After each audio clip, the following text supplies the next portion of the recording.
What's up everyone, and welcome back to some more Oxygen Not Included action. As you can see, I've been messing around with the new turbines. If you're unaware, Quality of Life Mark 3, the final update before launch, is due to drop onto the live game around April 14th, I think was the date.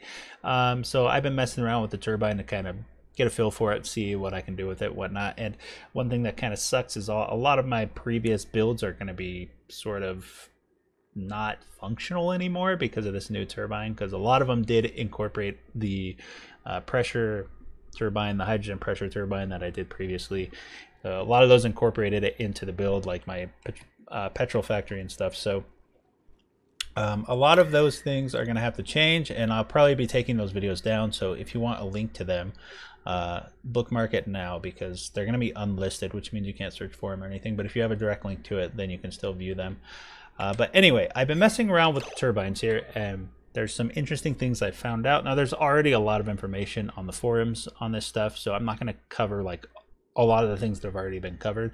So I'm just going to try and cover just a few facts that I haven't really seen posted, but I mean, I haven't looked at the forums in a while, so this information might not be new to some of you. So first, what I found out is that, well, I haven't been able to create a system with an aqua tuner that has power positive. So the aqua tuner in turbine setups are probably not going to be a thing anymore. At least I haven't figured it out. But again, this is beta. This is the beta branch. So the turbine could change a little bit from here until launch. So we don't know if this is set in stone, but I assume it will be, because it was kind of broken a little bit, to be honest. But anyway, so the aqua tuner systems are probably not going to be a thing, at least not a power positive thing. I still think it's good because it can help you cover some of the costs of the aqua tuner. But anyway, let me jump into what I actually found out, which is interesting. So if you're not aware of what the new steam turbine does, I'll put a link to the patch page, the page with all the notes and everything, so you can read that if you want to. But other than that, I'll give a brief overview of what's changed. So the turbine now does not output the steam above it itself, so you don't have to worry about circulating it back under. It now outputs the steam through a liquid output here, and it outputs it at 95 degrees no matter what the intake steam is. So you can see I was trying to cool them down with their own output water, but it didn't work too well. Anyway, it outputs at 95 degrees, so you can now direct that water wherever you want. So like preheated water, you can direct it back into the steam room or somewhere else or whatever. So that's kind of cool. I like that.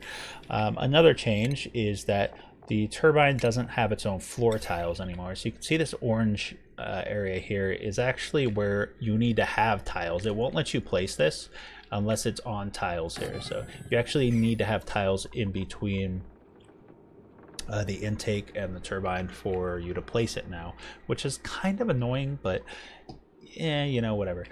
So the most interesting thing I found out though is that well, I guess I forgot one point. The turbine actually generates power based on a couple of factors. One, how many ports are blocked, and two, the temperature of the steam. Both of these together are what determine how much wattage the turbine is going to output, up to 850 watts. If we go here, so 850 watts is the maximum, and it does generate a bit of heat, so you do have to worry about keeping the turbine cool now, because if it gets to 100 degrees it will stop outputting power. So that's another aspect of it. But here's the interesting thing. So here I have a system with one port open. So 4 ports blocked, only 1 port open. I was not able to get this to generate 850 watts of power, even with 1700 degree steam here. So I'm guessing that a single open port on a turbine is never going to reach max power, at least as of right now. Now the ports now intake 400 grams of steam and output that much water, of course, per port, so a maximum of 2,000 grams of steam per second. I'm pretty sure it's per second. And what I found out is the more ports you have open, the lower the temperature of the steam you need in order to reach that 850 watts. You can see here the steam is 196 degrees and I'm at 823 watts, so we're almost at the 850. If we were like 200 degrees or something, it would probably be 850. And then if we move over, we block one port, so we have 4 open ports in this one. 224 degree steam is what we need to hit 840 watts of output power here, and I'll just unpause it to show you that it is pretty solid. Now, this is in debug, so we do have sort of an unlimited amount of steam. You know, in a normal game, we're going to have a little more unstable temperatures and steam and whatnot. So anyway, moving on. So 3 open ports on this turbine. We need 268 degree steam, or 269, around there. And we have 844 watts of output right now. And then 2 open ports, which is probably, I'm going to say 3 open port or 2 open port is probably what the most builds are going to use. Because it just takes less steam. I found just from the experimenting that it's harder to heat a bigger mass of steam up to a lower temperature than it is to heat a lower mass of steam up to a higher temperature.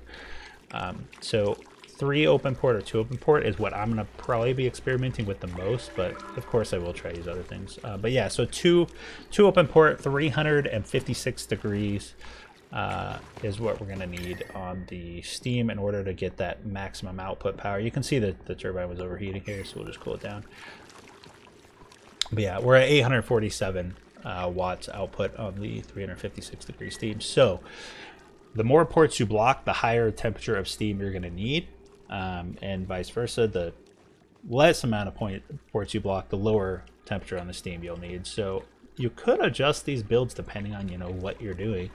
So those are the temperatures, and it's kind of interesting. I like the changes. I'm on the fence about it, kind of, because all of my older builds are like crap now, and I'm gonna have to either redo them or whatever. But I think these changes are overall going to be a lot better for the game, and newer players are going to be have an easier time managing the turbine and whatnot. So yeah, that's kind of all I really wanted to cover. I am going to make more videos on this as the game develops, and then once it comes to live is when I'll really kind of start hammering away and checking it out, because that's when things are a little more set in stone. Here I was experimenting with just a volcano and a double turbine system here. I think that the turbines are going to run really, really well with volcanoes now, because one thing I didn't cover up there is that you only need, these are actually too hot, aren't they? You only need 10 kilograms of steam in this little room here for these turbines to run 100%. Now let me actually show this. Okay, so in each of these I've only put 10 kilograms of steam. Now we're running out of, we'll just throw a little bit of magma in here to kind of simulate the volcano going off.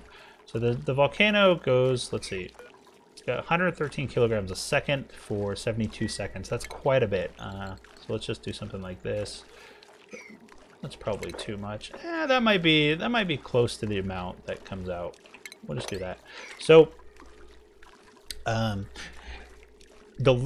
obviously the less amount of steam you have in here, the easier it's going to be for it to heat up to temperature. So 10 kilograms is what I found is like the minimum, the bare minimum, in order to reach maximum wattage here.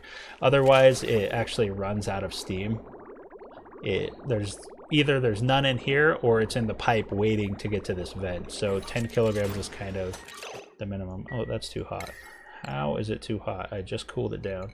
Oh, and if you're curious, I have these thermostats set to above 400 degrees.